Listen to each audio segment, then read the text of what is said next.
let's start. There is an issue here is that I use a microphone, but the sound is not amplified, so it's just it's to record. Okay, so thank you very much for coming. You know that this is a continuation of the JavaScript and Node.js meetup. And the reason is that the previous organizers, Joe and Rob, they decided to try to find a person to continue this meetup, and this is what we found. So this is a new venue. I hope you like it. Also, I forgot to say that if you have a car, there are like car parking places. Yeah, so I hope it was not a problem to find this place. And the idea is to continue with JavaScript presentations and Node.js presentations. And yeah, so the current organizers are me and Sam. But obviously, Joe and Rob, they are still there just to support and to give some advices. And our work is to facilitate if someone wants to present something. Our job is to facilitate this place and everything needed to network. And yeah, is to schedule regular presentations. So yeah, so I think that's more than enough. By the way, all the drinks and all the plays and the pizzas that are coming are both a combination of help from Joe and Intelligence. Intelligence is the company where I work, so they are sponsoring this event. So yeah. Now Sam is the next person. Thank you, Jesus. Yeah, I'll just extend that a bit more. So I've enjoyed a lot of Joe's talks, and I really didn't want it to end because I really get something out of the ability to network, to meet people, and I thought, well, if the only way to keep it going is to volunteer to do it, I'm happy to do that. And so Jesus and I are very open to suggestions. Today we are going to be doing a bit of interactivity. You'll be able to try things out rather than me just talking to you. Give us feedback. Let us know if you want more of that, less of that. Please hang around afterwards to chat to people. It's probably the most important part of a meetup, I would say. And please get involved. We're always looking for talkers, and you don't need to be an expert, as I'll demonstrate today. So this has nothing to do with what I do in work. This is just something I wanted to try out. And as JavaScript programmers, you're probably well aware that a new thing arrives every week, and we can't try them all out. So it's nice to hear from anyone that has tried something out and what they have to say about it. So I'm saying this pleadingly as less out of knowledge, but the audience will be very kind to you, whatever your level of knowledge. So it's definitely worth volunteering. So Astro, what is it about? Why do I want to talk about it? These are the things I'm going to talk about today. What is it? When should you use it? Maybe when shouldn't you use it? I'll mention some stuff about static site generators and server-side rendering, which you may be experts on or may have never heard of. Island architecture, which wasn't invented by Astro, but it's a real pioneer of this idea. And then you can tell me if you think Astro's a good idea, a terrible idea, or whatever. So this is the what the website says, an all-in-one web framework, because there aren't enough JavaScript web frameworks, for building fast, content-focused websites. So This might be interesting, but so who here uses JavaScript at work? So works as a web developer. And who here has their own personal web page? So quite a lot of you, but fewer. And who here gets asked a lot, oh, can you just make a web page for me?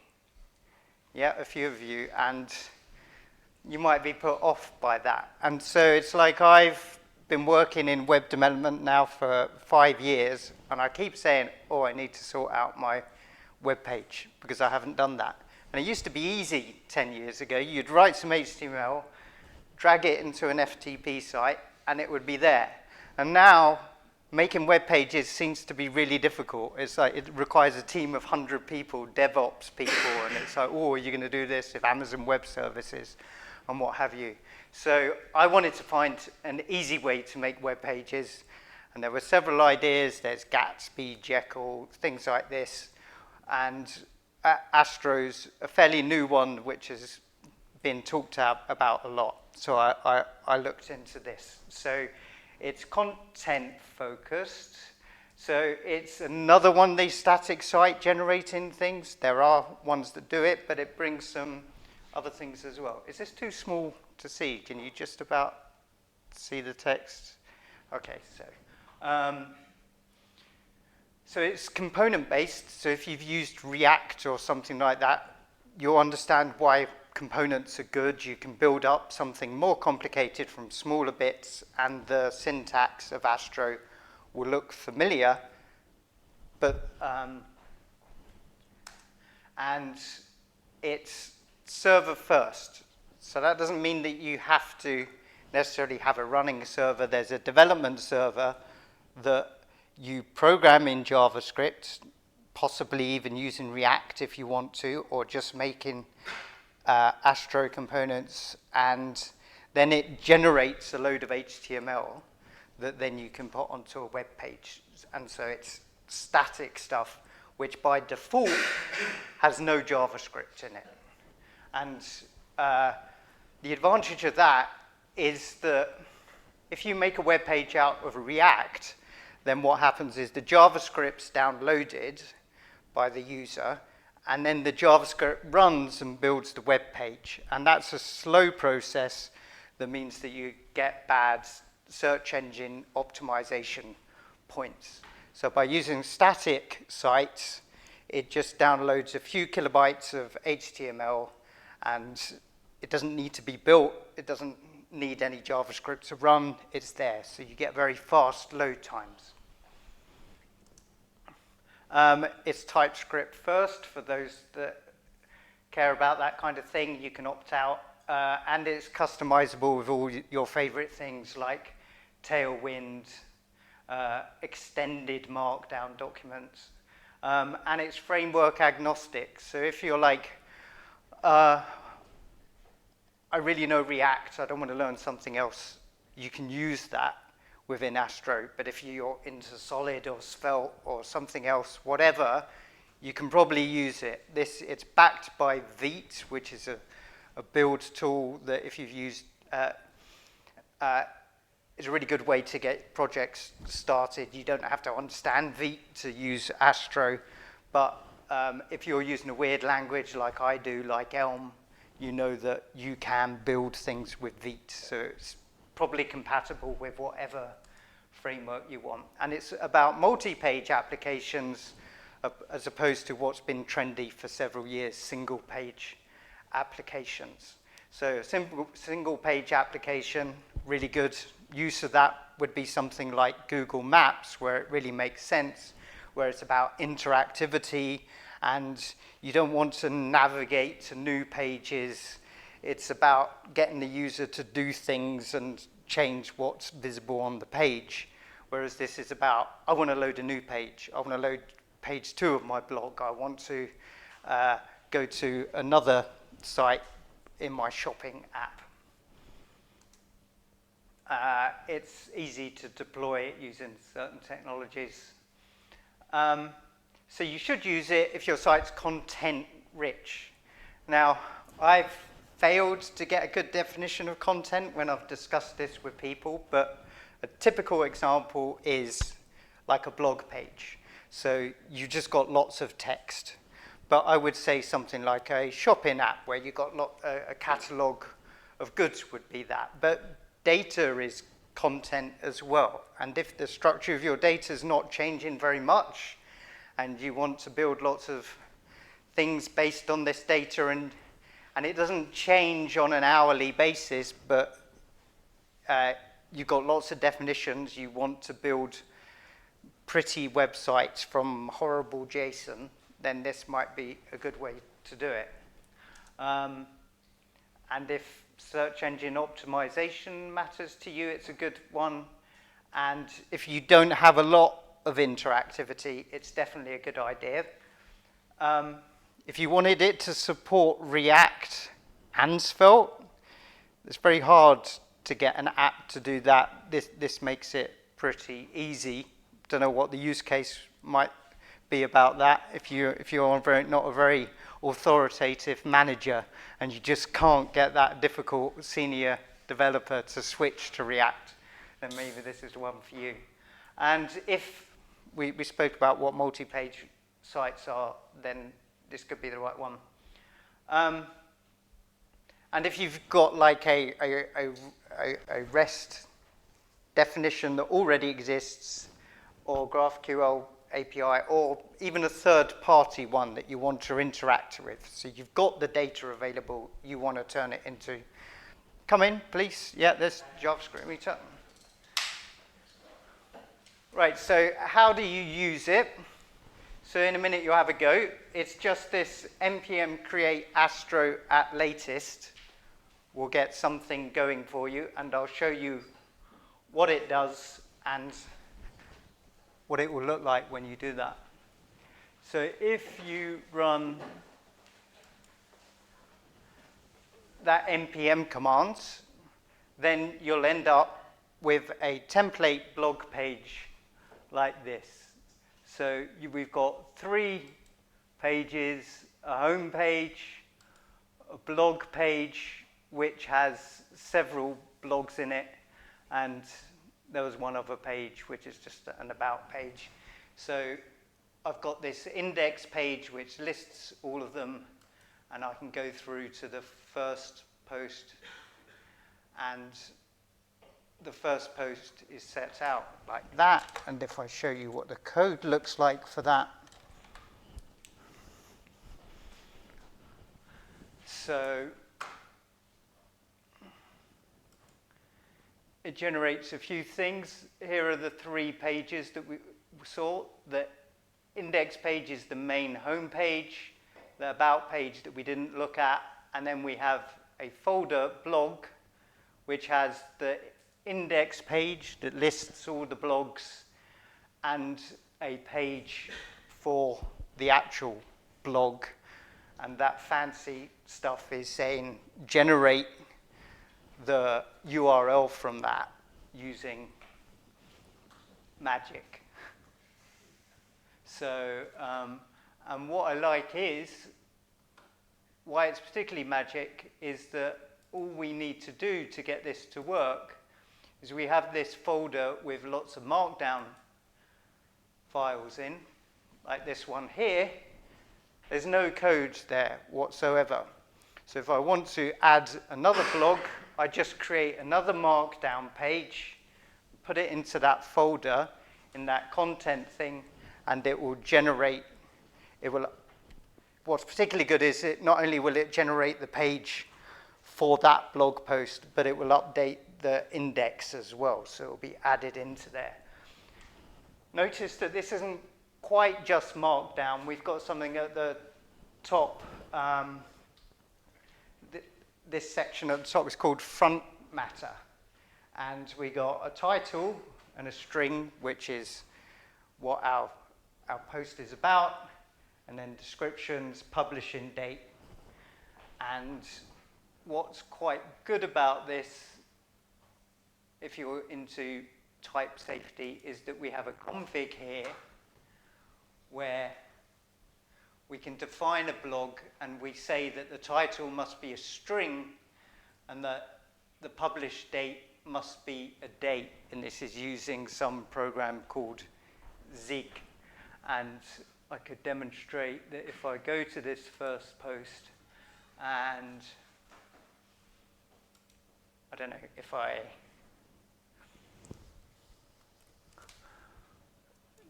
mess up my date and get my date wrong, then it's going to give me an error message, which you might think, well, that's rubbish, but that means that I can't make mistakes. And hopefully, the error message is good. It says published date, invalid date. So that is a helpful thing. That means that if you're giving other people the task of producing these markdown files for you, then you'll spot if they've made errors, because you would never make an error.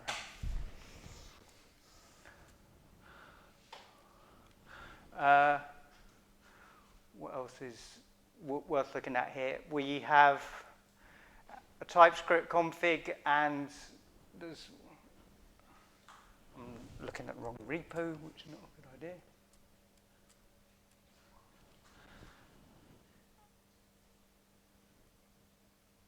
So we have styles where we can define a global CSS, but if you're used to in React being able to do component level CSS, that's where that happens. And I'll show you a couple of these things. So let's have a look at the main page.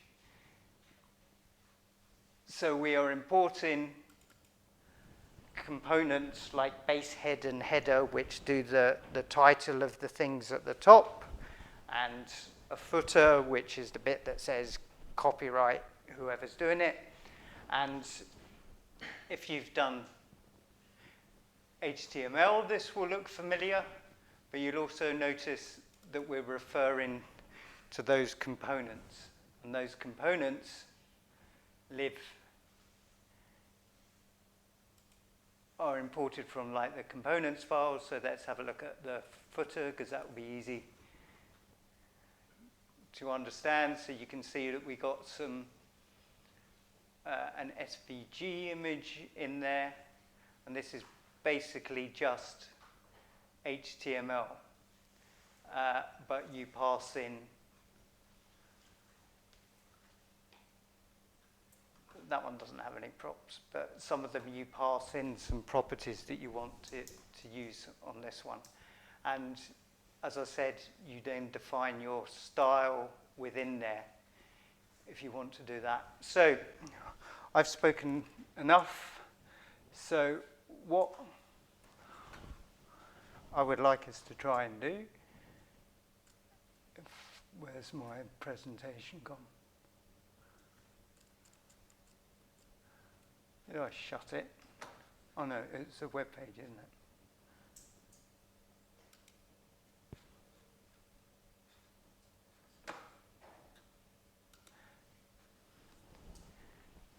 So I'd like you to get into pairs, because I think rather than me tell you, oh, it's really quick to get up and running with this, for you to try it out. So in pairs or threes or on your own if you are a real misanthrope.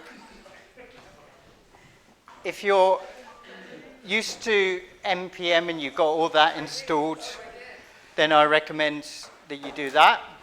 If you can't get that to work at all, then you can go to this page and it will all work in the browser, and it will show you what it would look like, but it won't make a web page that can be deployable. This npm command should take about 3 minutes to install. Oh yes, and we have the Wi-Fi password on the wall over here.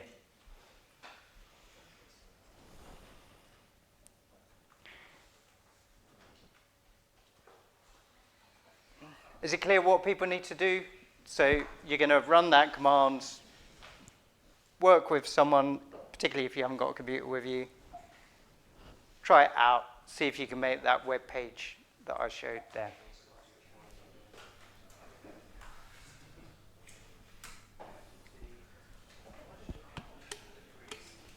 Hi, Jax. Hey Sam, how are you? I'm good, thanks. You all right? The only thing I was going to say is that you kind of need like a chair with a desk, right? Am I? Yeah, it's cool. It's just that I think that maybe the layout should be. Yeah, I keep turning my back on you, don't I? No, So yeah, it's the lead's very short to the computer, to the screen. Yeah, maybe I can rearrange it.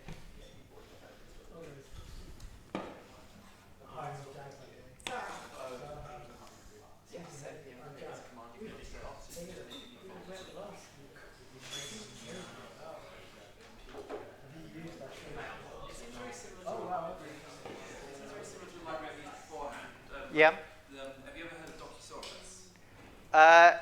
I've not heard of that one, but I've tried The a layout's couple. very similar to that, especially if you've got markdown files and markdown X files. However, this is strictly static as opposed to using React Right. I use it for my keyboards that I have. So Right. I make a lot of Minecraft boards with help boards. So I use that for help boards with it's interesting replacement for that. Okay. Hosting like the pages on the GitHub pages sections. Right. Yeah. It's really weird seeing React inside Markdown files. Yes. Yeah. So those components are actually Astro components. You will see that they ended .astro was the file name, but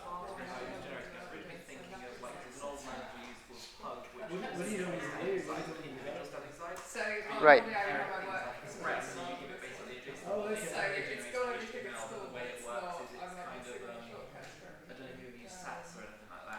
Yeah. So you know how there's when you use SAS, there's the SCSS and there's SAS, and you don't use the brackets and things. You can Yeah. do like the indentation thing with pubs. So what you do is in divs, if you refer to the class and the IDs, it automatically goes to that div, and it will automatically create a div with those styles of the IDs and the classes. Right. You can make single pages very quickly. It's what I use for, I made this tool which would download all the information about your Twitter followers and make an info page about all that sort of stuff. And it would just dump all that information onto it with a single JSON and invoke a static HTML page. Right. Yeah. Yeah. They was. Yeah. The variety of them are different. I think this one. Yeah. I don't know. I'm not going to say this is better or worse but I. The thing is, every single one of these will have its own Yeah. ups and downs. Yeah. I mean, if I could come on to these things a bit more often, I might try and do some talks. Yeah. That would be great. I used to weekly live streams, right? So I would do Minecraft modding and other different things, and sort of people would come and ask me questions, and I'd be like, oh yeah, this is that, this is that. Right. Yeah. I've seen that just today, Bun was, I think Bun Reading 1 came out in the last few days. Yeah. So that's an interesting thing. Right. Yeah. That sounds good. But I don't know what that is. Bun is Oh, bun. Yeah. They're like. Yeah. Right. Like Dino or one of like Dino or something. Yeah. Right. I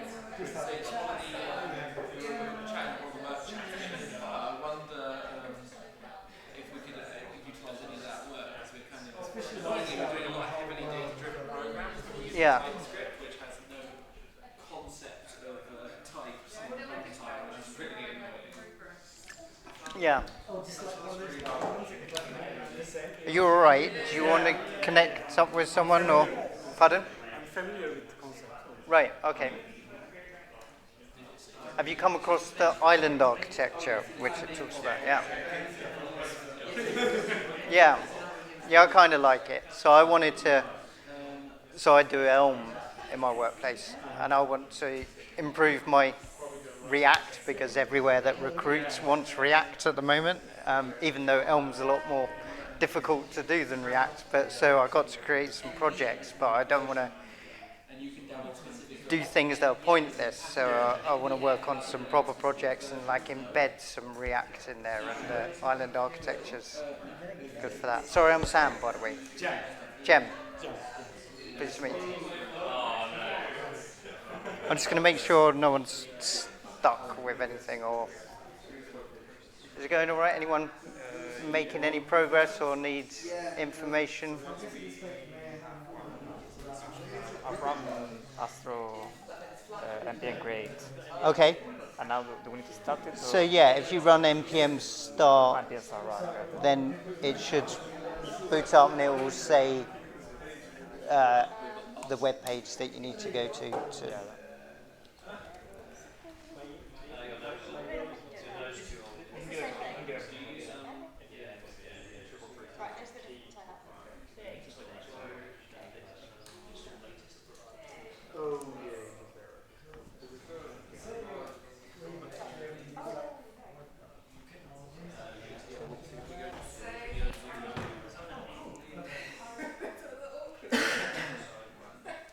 Some of these ones you'll have to run a following control. There we go. It's not really, it just tells it to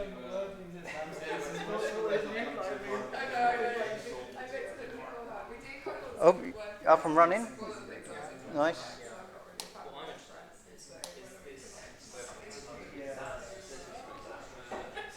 So I've put some suggestions of what you might try. You might try and add a new blog post, change it. If that's really easy, maybe mess around with one of the layouts or the styles. If you really want to do something complicated, you could try and install React to use with it instead. Yeah, we've been trying out the JavaScript version.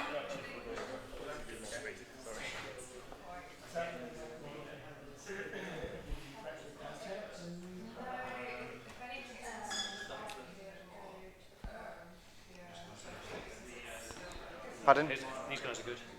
Right. This is just having to upgrade Node version because he's on an old one. Uh-huh. Right, I wondered if I might create problem. Jesus, there's a beer on the table. Is that yours? Right. Install it. Okay. I was using Node You got it working? 16. It Great. won't work. I have to install Node 18. Ah, but, right. so, yeah, that's very friendly, the text interface, the user interface, the command line text interface. Yeah, it's a good little wizard, isn't it, for getting going, and it helps if you install the integrations. It guides you through that as well.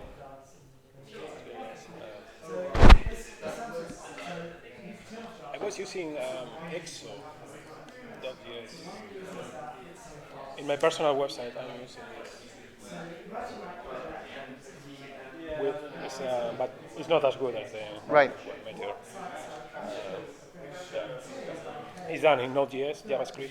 Okay. Very simple. Does that have the ideas that, I showed the collections where it, Sorry. so Which the collection? thing that I really liked about it is that you just got to add in the new blog and it will update the index Yes, page that's for the you. same. Right, nice. That's the same. But it's not as popular as this website is personal website. So each entry of the CV is a markdown file. Right, So I define the title.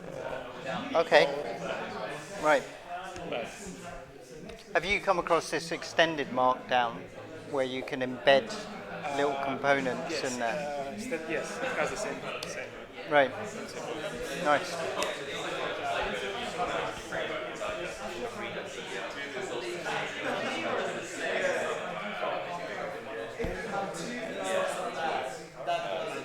But those are partly helpful, so I haven't challenged anything. Yeah.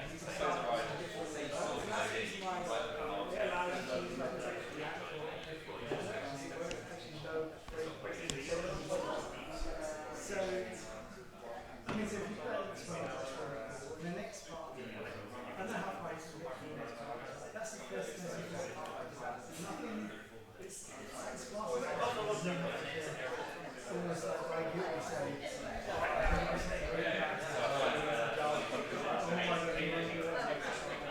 First one of the really cool things about it is that it won't do anything until you tell it. I think that's called a kind of directive when you have to tell it when to open it.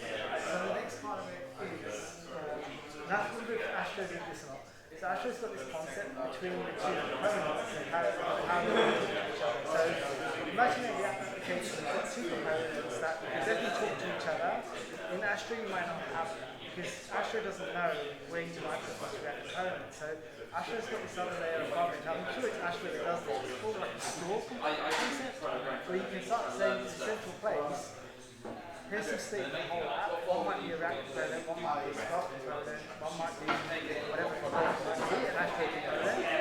And you're all going to share some global states. So now you can imagine if you added something to a cart, how does the cart icon show these three items in the cart? That's how it all kind of works behind the scenes in terms of like these kind of like global state components.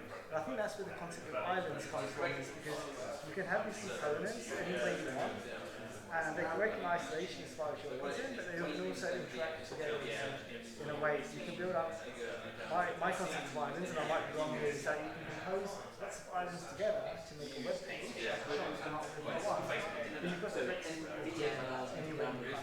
So it's not like typical React app where you go everyone do like a massive start to finish. This is more like, oh, I'll take that piece, I'll take that piece, I imagine it's all kind of just is that good?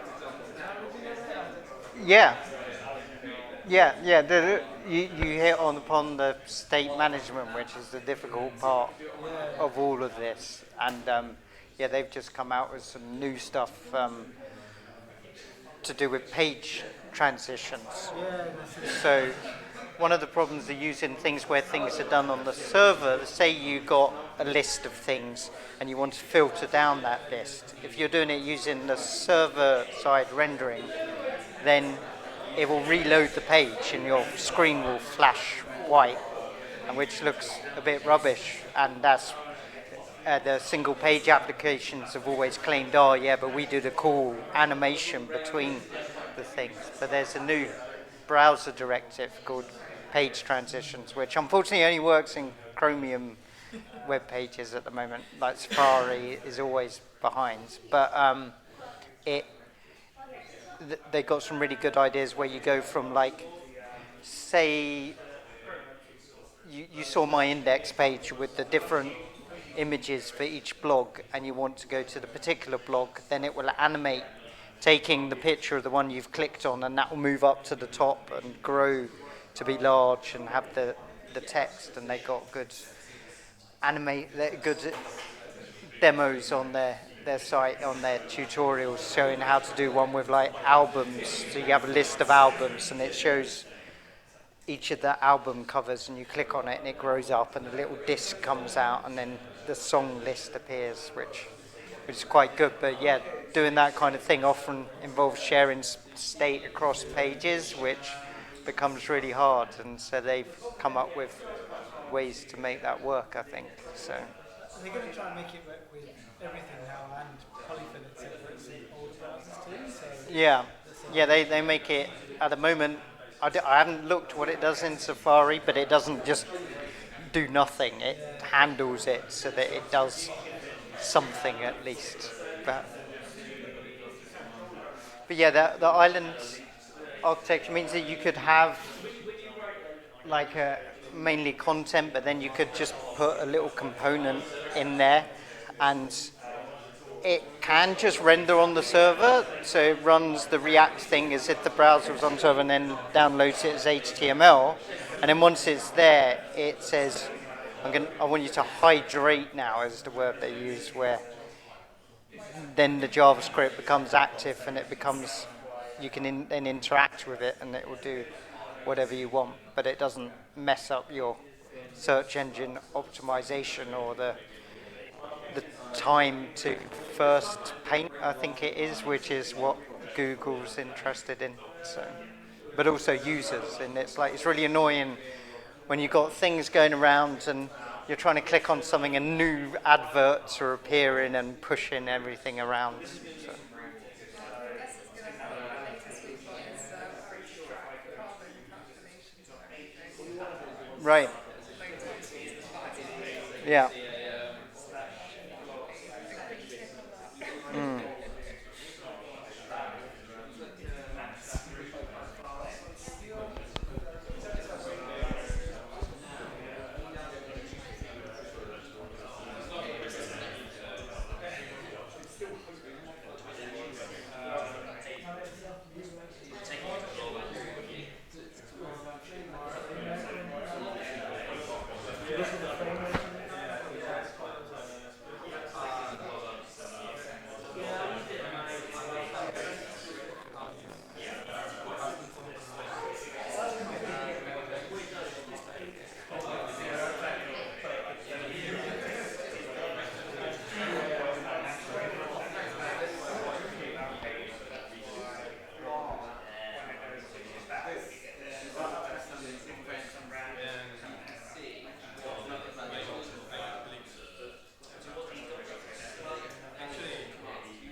Yeah, so in a document, it's just like the so this callbacks here. So the way that lines it up is just like the code, like the JavaScript. I think it's kind of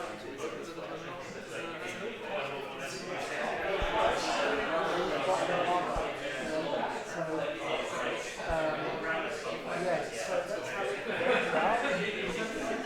how it works out.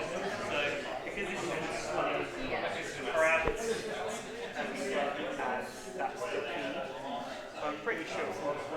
I'm certainly guessing. If I rename it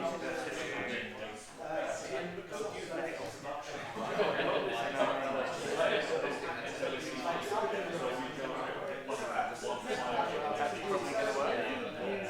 Might not work. I don't know.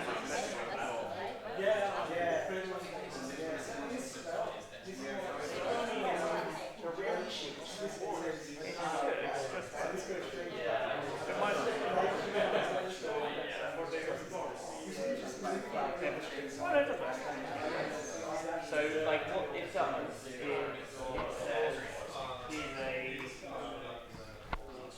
a variable. when this page is coming out, they've always been injected in with something from the outside. So, for example, you might want to find out what the URL was or something like that. So here, what it's doing is destructing things from Astro props. So it's going to say this page here. Then you know where it is. It will tell you what the page is in meant to make it like that page. So if you want to get an example from there, you can probably do that. So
Hi, I'm going to continue to talk a little bit more for another 10 minutes, and then I'll let you get back and try it.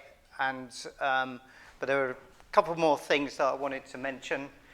So, the project that I haven't got very far with this, but the project I'm trying to do is, I don't know if any of you play Dungeons and Dragons, but I use this as a way to socialize with my friend and his younger daughters, because it's very good for different generations.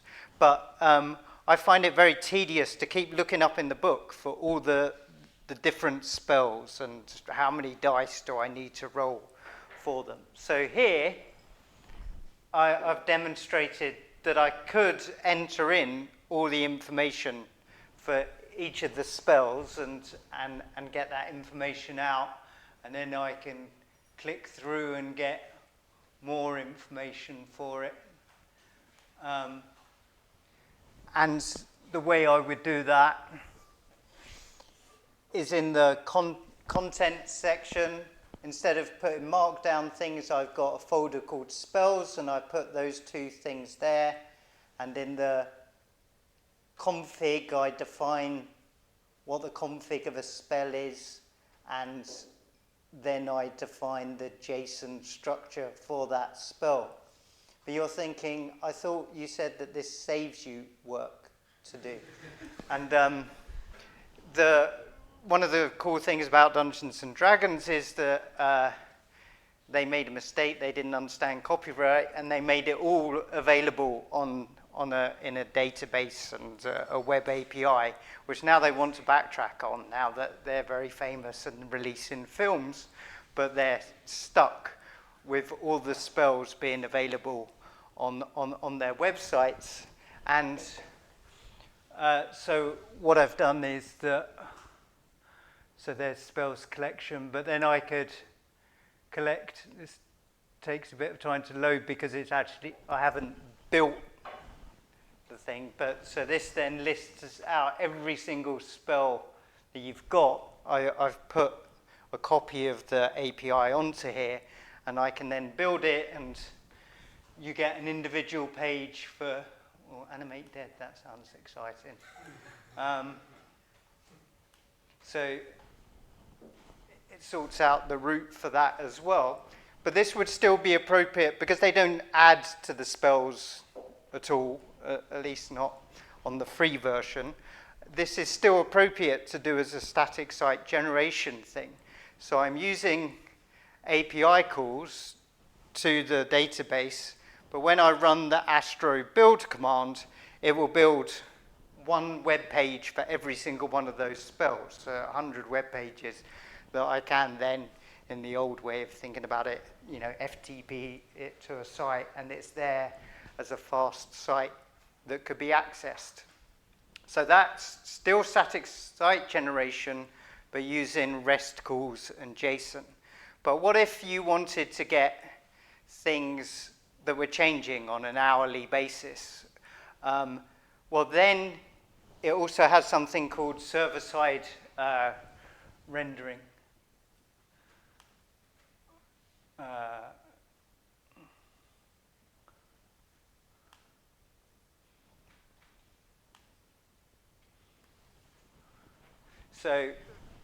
And server-side rendering would solve that problem. So what happens then is that when you go to the page, the HTML doesn't exist. It would go to the database on some server and then build the HTML, but still download just HTML with no JavaScript by default. So it could still be useful if you have changing data. This sort of model is still correct, and you will have come across this term server-side rendering if you meet this. And server-side rendering would also be necessary if you want to have like authorization or password protection and only expose certain bits of your website to people. And then the last thing that I'd talk about, which is what perhaps differentiates Astro from any of the other things, there comes a point where just having HTML is not good enough. You want maybe a little bit of user interactivity, or maybe a lot. And what then? Do you have to say throw your Astro project into the bin and create an SPA? Or no, what they allow is the island architecture. So this might be content-rich bits or bits that aren't changing from day to day, but we might have an image carousel here, and this is an island of activity. And I won't go into the details because there's really good tutorials on how to do it, but it shows you how you would define a React component or a lit component, which is a new one that I hadn't heard of before this. And you can just have this bit interactive and that bit at the top interactive. Really advanced people would be saying, but what if I want those things to share state? They've got tutorials on how that would happen. And it's like, okay, right, but what if I wanted to share state when I go to a new page? That's possible as well. I think under the hood it uses local storage. And they've just, Astro 3's just come out, which has got this very cool thing with page transitions. So with this server-side rendering, let's imagine you had that list of spells, and I wanted to filter it by level 4 spells. Then the only way to do that is to, using like server-side rendering, would be to have a query parameter or something where you put question mark level equals 4, and it would go to the server, do the calculations again and deliver you something new, and you would see the screen flash white, which the SPA people say that's why you need SPAs. But now there are browser directives, at least in Chromium, probably not in Safari for a few years, where you can get animations between page reloads.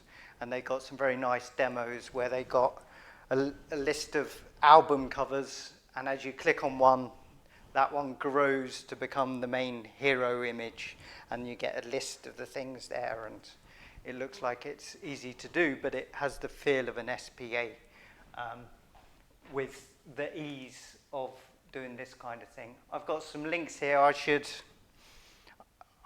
didn't do it beforehand, but I'll try and remember to put these slides in the meetup for this meeting. I don't know. I'm interested to hear what people's comments are, because as I went around the room, I saw a lot of people use different versions of how to do this. I want to know, do you think this has anything new that one doesn't have that solves problems, or have you run into problems that you're like, no, SPAs are still the only way to do things, that's what I'm going to be doing because this doesn't solve these issues, or questions? Anyone have any comments? Yeah? A question from the island side. I was wondering, is that gonna lead into something like monorepo stuff? Because I'm seeing like they could be developed in different positions or something. Is it like duplicating the logic of monorepo at all? Like having different projects living in different places in the same page, or it's just like completely different? Yeah, I don't know. You're losing me a bit as opposed to what I might want to do, but I have faced the ideas that, yeah, let's say that you'd already have a React component that you want to embed in here in another repo. I was looking at ways to use Git sub components or Git sub projects or something, Git sub modules. Yeah. As a way, like when I wanted to put my database for the Dungeons and Dragons, I didn't want to just make a really big thing, but I wanted to combine them together. But it sounds like you, I don't know, what are you saying? It sounds like you understand this better than me, so so I was wondering, because when you said we could do those components in different ways, so yeah, maybe I'm just misunderstanding. I'm not seeing that in code before. So what you do with like one example of these, you can share your component with the other repos in the same kind of big project. But in this case, I was wondering, is it doing the same logic, or is it just changing those components in the project folder? Those are most likely like React components. It's unrelated to monolithic. You can put those on different repos or and you can use it like a monolith, but originally it's not related to monolith. Yeah. I don't know, I'm probably not going to ask you your question, but you reminded me of something that I didn't wanted to mention. So here's another Astro page that I stole off their examples. The top bit's just, blog stuff. But here there's a React component that is interactive and a Svelte component within the same page that can be updated. And you run a command line thing that says, I want you to install Svelte, I want you to install React.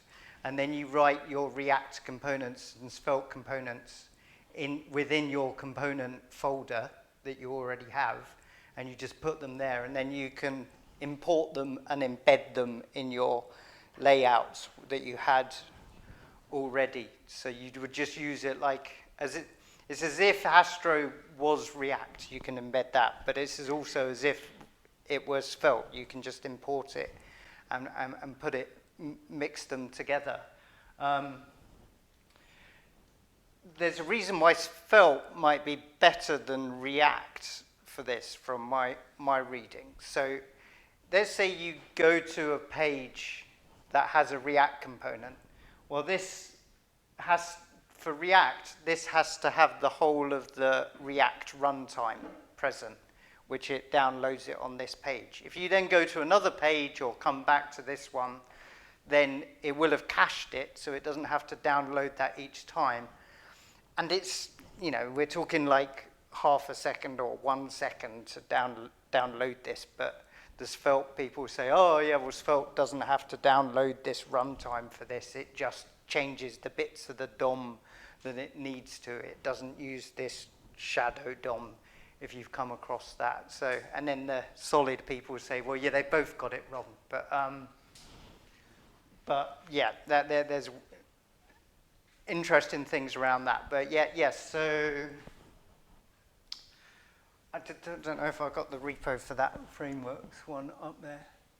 So the compilers just is built into.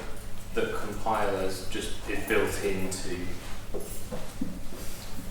into yeah. So Astro then, or yeah. Yeah. The Astro So that compiler with calls the compiler. Yeah. So I don't have the repo with the React stuff in there, but if I went to the React component and I changed it and I added an extra button within there, and I came back to the page, it will already be present when I'm running the dev server that we did with npm start. But yes, it's recompiling it every time, but Vite, hence its name, is really quick at doing that. So yes, it recompiles the React every time. And then when you build it, it creates a sort of minified JavaScript thing that gets embedded at the top. Yeah, I was just asking how the boilerplate stuff, so you can just, from what he said that you can just import your React component directly into your, just like you do your Astro components. You can, you just have to tell Astro in the startup, in the config file, that you're going to add the framework in, the React framework, and then once the config file knows you're doing that, it's going to go and then compile the React file. So if you didn't do that, the React file itself wouldn't know that it needs to be compiled by Astro. But I think in the config for the repo, you actually just register that you're going to use a React or pre-React or Solid or whatever. Do you just say, I'm going to use React, and you Pretty much declare that once rather than file by file? Absolutely. So just in your config file, that's all you have to set up. So is it then, when you query it from the server, React is bundled in that one request, or does it say fetch it from the CDN? Is it like... It gets bundled into the Astro. Okay, so doesn't that increase load times? for each page? So it's clever in a way that it's Go. so it won't be interactive by default. So you can have a React component, but you have to actually tell Astro that you want it to be interactive by having a directive, like saying make it interactive when it's on load or something else like that. And then the React framework comes into play. But if you just want to render a React component to HTML, then nothing's going to happen. Yeah. Okay, that's cool.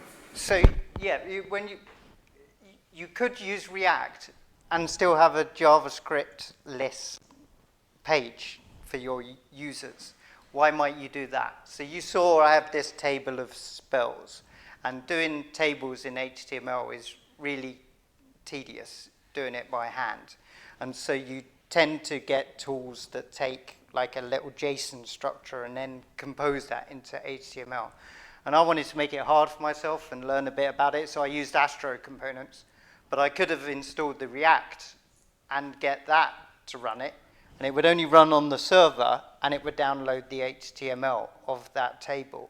But if I want that table to be interactive and be able to delete rows or filter, then I might install React table, and yes, as Jag says, you put a little message somewhere, and the documentation for Astro is brilliant, by the way. It's like, I've got all my questions answered. The discourse is it called Discourse? Is that what I mean? The social network site. Discord, yeah. So that's really good. People are helpful on there, but I found all my answers within the online documentation. But yeah, so you can install this little directive that the word is hydrate. So it downloads it as HTML, and then it sends down the JavaScript and builds it. So you don't lose your SEO because they look at the time to first paint, but it's slow in time to first interactivity or whatever it is. If that really matters to you, then apparently Quick is the framework that you need to use, but it'll be a different one next week, no doubt. Just sort of like, I know absolutely nothing about React Server components, but I've heard a lot of people talk about it. Is that coming out to kind of steal the show from the stuff Astro, Next and stuff are doing, where it's like actually just use React Server components natively? Yeah. Not React. So this does what Next.js does, and it might be familiar to people that don't do Next.js, but trying to do by hand all the routing, so rather than just making the routes based on the file name is really difficult, which is why people like the Next.js. But there you can only use React, which may be fine for you. However, this is much faster. Astro is much faster than Next. It comes top of just about every test, according to Astro, of course, except one Svelte kit is very, it comes almost the same, but slightly above. But Next.js is pretty slow for reasons. I think it's because of you mentioned that you have to download the bundle of React and for Svelte and other things, and the Astro components, they don't have to download that runtime. So any page that does anything in React can do everything in React, whereas Svelte only creates JavaScripts that's small enough to do what it needs to be able to do. Have you... Go ahead. No, go ahead. Have you had any issues with the fact that Vite has a different build tool for dev mode versus production? No, but I'll be honest, I haven't run the build command yet, so I haven't had to question this, so I'm now worried. Actually, it was a related question, like, what's the debugging experience like in browser side if you've got these different components talking to each other? Okay, so I got really confused when I started off because I was putting console logs very quickly, and looking in my browser dev tools, and there's nothing there. And I thought, oh no, I'm going to have to read the documentation about debugging. And it's like, this is a server-side thing, so it appears in your terminal, or the console logs appear there. So you get that, and there is debugging stuff which I haven't explored extensively, where you just put like some debug keyword in and it shows you what you know, there was the front matter for like the markdown things, which becomes available when you're going into your layout pages. It will like print what the front matter for each thing is, what the types of that you've got imported, which has been helpful to me to see. Oh right, I'm trying to show what the hit dice is, but I don't know, for Resurrect Dead, that doesn't have hit dice, that has an immediate incantation or whatever it might be, so it helps with that.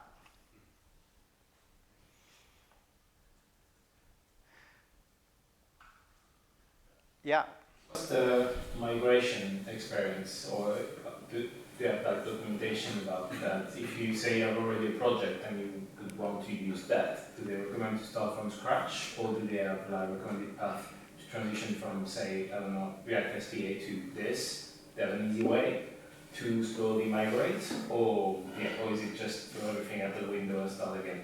I've seen something on the documentation about 11 team, which is another static site generator for binding with that.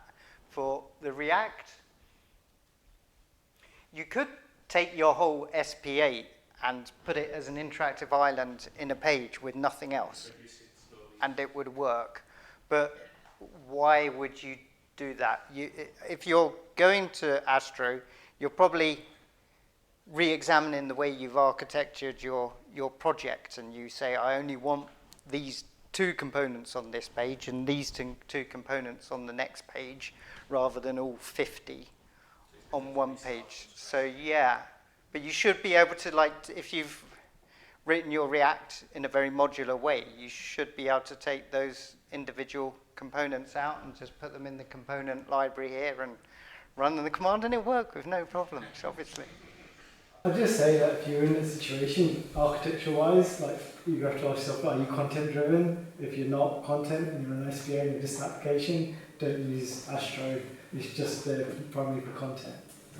So one of the ideas, I, as I say, am an Elm developer, and when I've applied for jobs, people are, I don't know what Elm is, can you do React? It's like, yeah, probably, but I've never had to. I thought, well, sorry, we want React developers. So I'm looking to build up a portfolio with some more React. And I also want to try out Svelte and all these things. And I thought this would be quite a nice way to do it, to make a portfolio site where I could get each of those components without having to use a different tool each time. But yeah, the kind of SPAs that I do really are just SPAs, like something for manipulating an SVG graphic, a little Pac-Man game, that kind of thing. Good. Joe, did you want to say anything about your company? Because I do want to say something about Joe, who's very kindly continuing. No, actually not, I'm fine. Pardon? I'm fine, carry on. Okay, so yeah, Joe's very kindly, his company is continuing to sponsor the meetup for the next 6 months. So we are in safe hands, and refreshment will continue to come. Where's Jesus? Did I drive him away? Okay, great. So, well, that's good. So pizza is coming. So yeah, I hope you found that interesting. I hope I demonstrated that you can get going with it very quickly. Yeah, let me know if you come up with ideas of better ways to do this, because I'm always interested. And yeah, I'll make the slides available, which I don't know if I showed you a page, but there are some links at the end.